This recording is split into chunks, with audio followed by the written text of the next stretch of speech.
युवा तथा खेलकुद भन्ने शीर्षकमै 11 लाख रुपियाँको बजेट चाहिँ विनियोजन गरिदिएर यो प्रतियोगितालाई हामीलाई आयोजना गर्न सहज बनाइदिनु भएको छ। यसको लागि म मेयर रेणु दाहाल लगायत सम्पूर्ण महानगरपालिकाप्रति हार्दिक आभार व्यक्त गर्न पनि चाहन्छु। किनभने कुनै पनि प्रतियोगिताको चाहिँ सफलता र आयोजनाको मुख्य पाटो भनेको चाहिँ यो आर्थिक नै हो। डेफिनेटली एकदम हामी आर्थिक रूपमा चाहिँ हामी एउटा सबल भयौँ र आर्थिक कुरालाई हामीले म्यानेज गर्न सक्यौँ भने हामीले यस्ता चाहिँ प्रतियोगिता आयोजना गर्न सक्छौँ। तर पछिल्लो समय भरतपुर महानगरपालिकाले खेलकुदमा एउटा धेरै लगानी गरेको छ।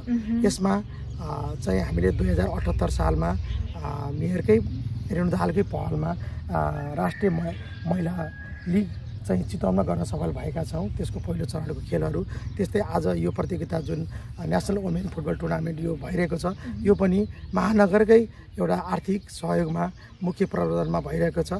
हामी चाहिँ खुसी छौँ। स्थानीय सरकारले हामीप्रति विश्वास गरेको छ र हामीले पनि उहाँहरूले हामीप्रति देखाउनु भएको विश्वासलाई हामीले पनि कायम राख्नका लागि हामीले हाम्रो तर्फबाट पनि प्रयत्न गरिरहेका छौँ।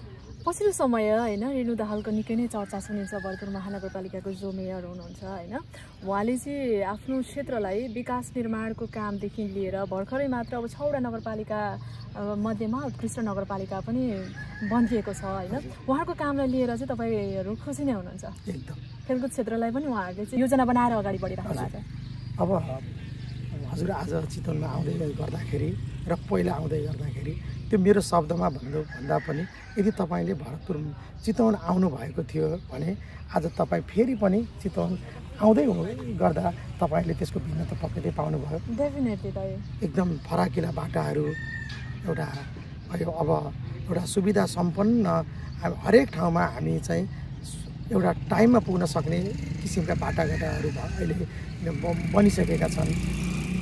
विकासको सबैभन्दा ठुलो कुरा पूर्वाधार भनेको नै बाटाघाटा नै हो। तर भरतपुर महानगरपालिकाले एउटा बाटाघाटामा मात्रै पनि होइन, यहाँ विभिन्न शिक्षा भनौँ, स्वास्थ्य भनौँ होइन, अनि पर्यटन क्षेत्रको हिसाबले पनि काठमाडौँ र पोखरा पछाडि भरतपुर महानगरपालिका आउँछ होइन। खेलकुदमा भनौँ होइन, अब तपाईँ आफै पनि सेटिस्फाई हुनुहुन्छ उहाँको कामदेखि है? एकदम। यस्तो म पनि एउटा यसै चाहिँ महानगरको नगरवासी चितवनवासी भएकोले एउटा चाहिँ फेरि के छ भने भरतपुर महानगरपालिका चितवनको एउटा मध्यभागमा रहेको छ।